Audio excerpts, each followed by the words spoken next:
Hello दोस्तों, मेरा नाम रोहित और स्वागत है आप सभी को अपने यूट्यूब चैनल बीसी सेंटर में। तो आज की इस वीडियो में हम आपको बताने वाले हैं राजनीतिक विचारधारा की परिभाषा दें एवं इसके स्रोतों का वर्णन करें। एक इसके पहले मैंने क्वेश्चन करवा दिया है, राजनीतिक विचारधारा की परिभाषा दें एवं इसके विषय वस्तु का वर्णन करें। अगर नहीं देखें तो जाकर के देख लो, डिस्क्रिप्शन में लिंक है। ठीक है, क्वेश्चन इंपॉर्टेंट है। ठीक है, राजनीतिक विचारधारा से क्वेश्चन आता है। ठीक है, तो चलिए दोस्तों बात करते हैं सबसे पहले विचारधारा का। ठीक है, यहाँ पे दो शब्द है, राजनीतिक और विचारधारा। तो पहले समझेंगे विचारधारा का मतलब, फिर समझेंगे राजनीतिक विचारधारा का मतलब। अगर आपको कोई भी आंसर की वीडियो चाहिए तो आप लोग कमेंट बॉक्स में कमेंट करके बताएंगे कि किस क्वेश्चन पर आंसर आप लोगों को चाहिए। ठीक है, देखो विचारधारा की बात करते हैं। ठीक है, तो विचारधारा का अर्थ क्या होता है? तो विचारधारा शब्द दो शब्दों से मिलकर बना होता है। ठीक है, विचार प्लस में धारा, यानी अपने विचार को धारना, अपने विचार को रखना, चाहे समाज में रखो चाहे किसी व्यक्ति को रखो। मान लो आप गलत काम कर रहे हैं तो हम बोलेंगे बाबू आप गलत काम मत करो, अच्छे से रहो। तो कहीं ना कहीं हम अपने विचार को आपके प्रति रखें।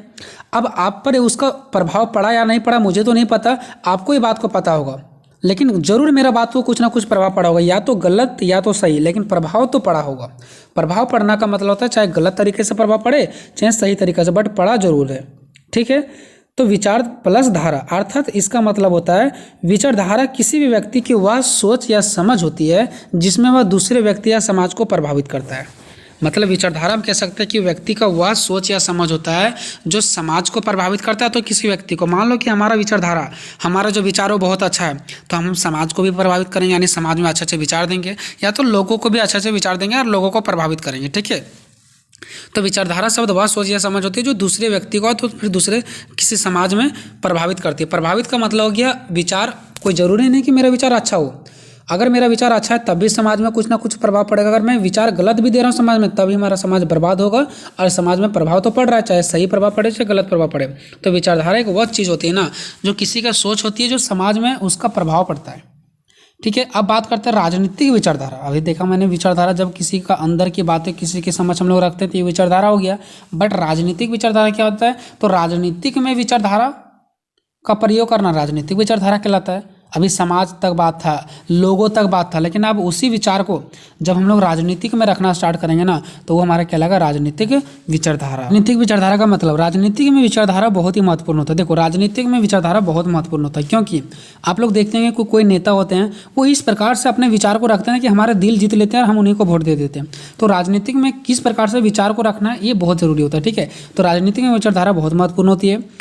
कोई भी एक व्यक्ति या समाज दूसरे व्यक्ति या समाज को तभी प्रभावित कर सकता है ना, मतलब एक व्यक्ति, मान लो कि हम आपको प्रभावित करेंगे तो हम आपको तभी प्रभावित कर सकते हैं ना जब उसके विचार और सोच समाज के लाभप्रदायक हो, यानी कि लाभप्रद का मतलब लाभदायक हो। ठीक है, हमारा जो विचार है वो आपको तभी प्रभावित कर सकता है जब हमारा विचार आपको अच्छा लगे, आपके लिए लाभदायक हो, तभी हमारा विचार से आप क्या होंगे, प्रभावित होंगे।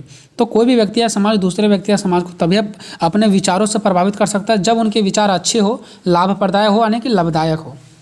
ठीक है, तो ये हम लोगों ने देखा राजनीतिक विचारधारा का मतलब। अब यहाँ पे देखने वाले हम लोगों ने राजनीतिक विचारधारा की परिभाषा।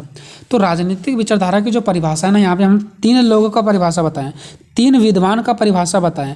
आप एग्जाम में 2 भी लिखोगे चलेगा, तो हम तीनों बताते हैं, देख लो तीनों में से कौन अच्छा लगता है वही आप लोग एग्जाम में तीनों लिखना, चाहे तो कम से कम 2 लिखना, एक नहीं, कम से कम 2 या तो फिर 3। तो हम राजनीतिक विचारधारा की 3 परिभाषा बताएंगे जो कि 3 विद्वान दिए। ठीक है, तो राजनीतिक विचारधारा की परिभाषा अलग अलग विद्वानों द्वारा अलग अलग तरीके से दिए गए हैं। ठीक है, तो पहला देखते हैं लिंकन के अनुसार। लिंकन विद्वान, ये लिंकन विद्वान जो है ना ये व्यक्ति ही होते हैं, हमारे आपके जैसा व्यक्ति ही होते हैं, बट इसके अंदर राजनीति के प्रति बहुत ज़्यादा ज्ञान होता है, इसलिए इन लोगों को राजनीति का विद्वान कहा जाता है। ठीक है, तो लिंकन जो विद्वान था ना, इन्होंने राजनीतिक विचारधारा की परिभाषा किस प्रकार दी है, चले देखते हैं। देखो इन्होंने कहा कि जो राजनीतिक विचारधारा है ना वो एक सामाजिक, आर्थिक एवं राजनीतिक मूल्यों तथा लक्षणों से संबंधित विचारों के एक समुदाय है। मतलब इन्होंने कहा कि जो एक राजनीतिक विचारधारा जो हम लोग रट रहे हैं ना वो एक सामाजिक, आर्थिक एंड राजनीतिक मूल्यों तथा लक्षणों से संबंधित विचारों का एक समुदाय है। मतलब तीनों का, ये जो तीनों है ना, समाज में, आर्थिक में, राजनीतिक में, तीनों का जो मूल्य है, ये तीनों का जो लक्षण है, ये तीनों का मूल्य और लक्षण से संबंधित विचारों का एक समुदाय है। मतलब तीनों को हम अगर एक साथ जोड़ दें तो एक समुदाय बनेगा। समुदाय मतलब जहाँ पे हम लोग एक या दो से अधिक लोग रहते हैं, ठीक है। तो सामाजिक, आर्थिक, राजनीतिक यानी कि तीनों मूल्यों को अगर हम एक साथ जोड़ दें तो समुदाय बनेगा। यही तो हमारा राजनीतिक विचारधारा है। ये कहना है लिंकन का, जो इन लक्षणों को प्राप्त करने के लिए कार्यों की योजना तैयार करते हैं, ठीक है। आने की किस लक्षणों का योजना तैयार करते हैं, यानी समाज में क्या करना है, आर्थिक रूप से क्या होना है, राजनीतिक में क्या करना है, इन संबंधित विचारों को हम लोग क्या करते हैं, योजना बनाते हैं और उस योजना के तहत ही हम लोग कार्य करते हैं। वही तो हमारा राजनीतिक विचारधारा है। राजनीतिक विचारधारा मतलब सामाजिक, आर्थिक, राजनीतिक का लक्षणों से हम लोग पहले क्या करते हैं, उनके क्या कार्य करना है, नहीं करना है, इनका निर्णय करते हैं, फिर उन्हीं के अकॉर्डिंग हम लोग उनका कार्य करते हैं।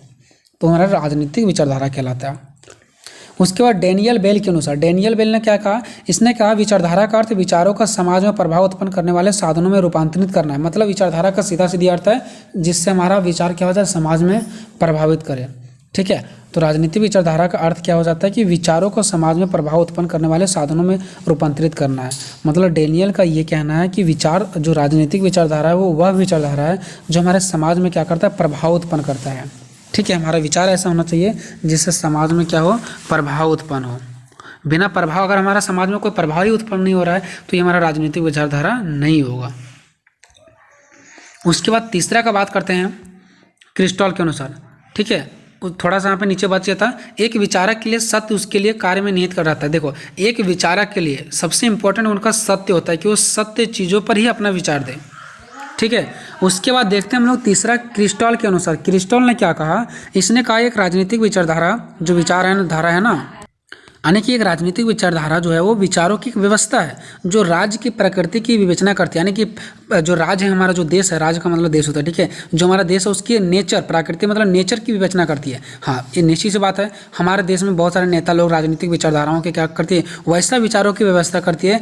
और जैसे देखो, जो भी विचार हम लोग दे रहे हैं वो हमारा देश के लिए तो ही है, देश के नेचर के लिए कि हमारे देश में क्या है। अगर अच्छे विचार दे रहे हैं इसका मतलब हमारे देश का नेचर अच्छा हो रहा है, अगर गलत विचार दे रहे हैं तो हमारे देश का विचार क्या हो रहा है, यानी हमारे देश का जो नेचर हो रहा है गलत हो रहा है। तो कहीं ना कहीं किसी भी व्यक्ति का जो विचारधारा है ना वो हमारे राज्य के नेचर को विवेचना करता है। अगर हम अच्छे विचार दे रहे हैं तो हमारा राज्य जो है, इससे ये पता चलेगा कि हमारा जो राज्य का विचार है ना, नेचर है ना, वो अच्छा हो रहा है, ठीक है। और अगर हम गलत विचार दे रहे हैं इसका मतलब हमारा राज्य पे क्या करेगा, हमारा राज्य के नेचर पर गलत विचार का प्रभाव पड़ेगा, ठीक है। तथा राज्य के नागरिकों तथा शासकों के मध्य संबंधों का वर्णन करती है। जो हमारा विचारधारा होती है वो क्या करती है पता है, राज्य के नागरिक जो जनता है वो और शासक यानी कि जो शासन करता है, यानी कि जो प्रधानमंत्री होता है वो जो देश में शासन करता है, ये दोनों के बीच मध्य संबंधों का वर्णन करती है। ऐसी विचारधारा राजनीतिक, आर्थिक, सामाजिक तथा संस्कृति का समुच्चय होता है। यानी कि इनका एक समुच्चय मतलब इनका एक जोड़, जो हम लोग समुच्चय मतलब बोलते हैं ना, जोड़, ठीक है, इकट्ठा रूप, ठीक है, ये होता है हमारा, ठीक है। हम लोग जो विचारधारा देते हैं वो राजनीतिक पर प्रभाव पड़ता है, आर्थिक पे, सामाजिक पे, संस्कृति का। तो हम लोग कह सकते हैं कि जो राजनीतिक विचारधारा वो आर्थिक, राजनीतिक, सामाजिक और संस्कृति का एक समुच्चय है, ठीक है, संयुक्त रूप बोल सकते हैं इसको। अब इस प्रकार विचारधारा का कोई एक निश्चित और स्पष्ट अर्थ नहीं है। हम लोगों ने देखा सभी अलग अलग विद्वान क्या कर रहे हैं, अलग अलग तरीका से क्या कर रहे हैं, विचार दे रहे हैं। तो कहीं ना कहीं कह सकते हैं कि विचारधारा का कोई एक निश्चित अर्थ और स्पष्ट अर्थ नहीं है। लेकिन राजनीतिक विचारधारा जो है ना वो भविष्य में एक अच्छा समाज व्यवस्था तथा उस व्यवस्था की प्राप्ति के लिए साधन पद्धतियों का भी वर्णन करती है। भले ही अलग अलग परिभाषा हो, लेकिन कहीं ना कहीं राजनीतिक विचारधारा क्या करती है पता है, हमारे भविष्य में एक अच्छा समाज की वर्णन करने का प्रयास करता है और हमारे भविष्य के लिए एक अच्छे साधन जुटाने का प्रयास करती है, ठीक है, ताकि अच्छे रूप में कार्य हो सके। बात करते हैं राजनीतिक विचारधारा का स्रोत। स्रोत का मतलब होता है दोस्तों कि राजनीतिक विचारधारा कहाँ से आया, आखिर जो इतना अच्छा विचारधारा आया, आज देखते होंगे राजनीतिक विचारधारा कितना बड़े लेवल पर पहुंच चुका है, आखिर इसका स्रोत क्या है, ये कहाँ से आया, ठीक है। तो देखो ये कहाँ से आया, तो राजनीतिक विचारधारा को निम्नलिखित स्रोत है, कहाँ से आया वो चलो देखते हैं। पहला प्राचीन राजनीतिक विचारधारा, प्राचीन मतलब पुराने राजनीतिक विचारधारा से आया। पुराने क्या क्या चीज़ से आया चलो देखते हैं। तो प्राचीन राजनीतिक विचारधारा का मुख्य स्रोत यूनान का राजनीतिक था, यानी कि यूनान के राजनीतिक से आया, ठीक है, तथा यहीं से प्रारंभ होता है। तथा प्राचीन भारतीय राजनीतिक विचारधाराओं के मुख्य स्रोत, यानी कि देखो प्राचीन राजनीतिक यानी कि पुराने समय से ही राजनीतिक विचारधारा चलता हुआ आ रहा है और वहीं से आज राजनीतिक विचारधारा एक बड़े लेवल पर पहुंच गया है। तो प्राचीन भारतीय कहाँ से, तो देखो कहाँ से, वेद से, स्मृतियाँ से, उसके बाद यहाँ पे आ गया मुनि से, ठीक है, उसके बाद नेक्स्ट वाल्मीकि से, शुक्र से तथा रामायण में वर्णित है। यहाँ पे मुनि छोड़ देना, ठीक है, आप लोग लिखना है इस प्रकार से। मुख्य स्रोत वेद हो गया, स्मृतियाँ वाल्मीकि, शुक्र तथा रामायण आदि में वर्णित है ना। यानी कि ये जो रामायण वगैरह है, स्मृतियाँ वगैरह है, वेद है, ये सब पुराने राजनीतिक विचारधारा पर टिका हुआ है, ये बहुत पहले के हैं। तो इसमें भी राजनीतिक विचारधारा के बारे में वर्णित किया गया है और वहीं से आज हमें इस राजनीतिक विचारधारा को देखने को मिलता है। अभी हम लोगों ने देखा पुराना समय, अब आता है मध्यकालीन युग यानी कि बीचों बीच में, ठीक है। फिर देखेंगे आधुनिक युग यानी कि अभी के युग से। तो पहले हम लोगों ने देखा राजनीतिक विचारधारा प्राचीन से यानी कि पुराने समय से आया। फिर देखते हैं मध्यकालीन यानी कि बीचों बीच से। तो मध्यकालीन राजनीतिक विचारधारा का प्रारंभ ईसाई धर्म के विचारक संत अब्रेजा, ईसाई धर्म के जो विचारक थे वो कौन थे? संत अब्रेजा तथा संत अंगस्टाइन के राजनीतिक दर्शन का गहन प्रभाव पड़ा। देखो मध्यकालीन राजनीतिक विचारधारा कौन कौन है, एक नंबर में पूछा जा सकता है। ईसाई धर्म के विचारक संत अब्रेजा और संत अंगस्टाइन, ये विचारक मध्यकालीन राजनीतिक विचारक थे, ठीक है, यानी कि बीचों बीच में जो आया। तो इनसे भी हमारा कहीं ना कहीं राजनीतिक विचारधारा का एक स्रोत है, इनसे भी हमें कहीं ना कहीं राजनीतिक विचारधारा आगे बढ़ा है, ठीक है। अब देखते हैं आधुनिक राजनीतिक विचारधारा यानी कि लगभग वर्तमान के टाइम में, ठीक है। तो देखो आधुनिक राजनीतिक विचारधारा का मुख्य स्रोत है मैकियावेली थॉमस, ठीक है, मैकियावेली हो गया, थॉमस हॉब्स हो गया, जॉन लॉक हो गया, रूसो तथा बेंथम आदि विचारक हैं। ये आधुनिक राजनीतिक विचारधारा है यानी कि वर्तमान समय का लगभग कुछ सालों पहले का, ठीक है। तो ये सब के विचार भी इतना गहन प्रभाव पड़ा ना, इन लोगों ने भी इतना अच्छे विचार दिया ना कि राजनीतिक विचारधारा एक बड़े लेवल पर पहुंच गया। और हम कह सकते हैं कि इन सभी विचारकों से भी राजनीतिक विचारधारा आया है। अब देखो नीचे, इन विचारकों ने आधुनिक राजनीतिक विचारधाराओं की प्रकृति को अत्यधिक प्रभावित किया। देखो ये जो विचारक हैं जिसको भी मैंने बताया, Thomas Hobbes, Machiavelli, John Locke, Rousseau, Bentham, ये सब जो विचारक है ना वो आधुनिक राजनीतिक विचारधारा, आधुनिक मतलब अभी के समय की जो राजनीतिक विचारधारा ना, इसकी प्रकृति को अत्यधिक महत्वपूर्ण भूमिका उनके विचार क्या किए, प्रभावित किए, अत्यधिक प्रभावित किए इनके विचार, ठीक है। अब हम लोग बात करते हैं चौथा पॉइंट, राष्ट्रीय व अंतर्राष्ट्रीय अभिलेख। जो हमारा राष्ट्र का अभिलेख और अंतर्राष्ट्रीय अभिलेख है ना, उसमें भी हमारा राजनीति के बारे में वर्णित किया गया है, ठीक है। तो राष्ट्रीय तथा अंतर्राष्ट्रीय राजनीतिक संस्थाओं द्वारा पारित प्रस्ताव तथा देश का संविधान राजनीतिक विचारधाराओं के अन्य महत्वपूर्ण स्रोत हैं। देखो राजनीतिक विचारधारा और कहाँ से आया, तो राष्ट्रीय अभिलेख तथा अंतर्राष्ट्रीय अभिलेख से, तथा साथ साथ जो देश का संविधान है इसमें भी बहुत सारा हमारा राजनीति के बारे में लिखा रहता है। तो ये सभी भी हमारा एक राजनीतिक विचारधारा का स्रोत है, जहाँ से हम कह सकते हैं कि राजनीतिक विचारधारा आया है।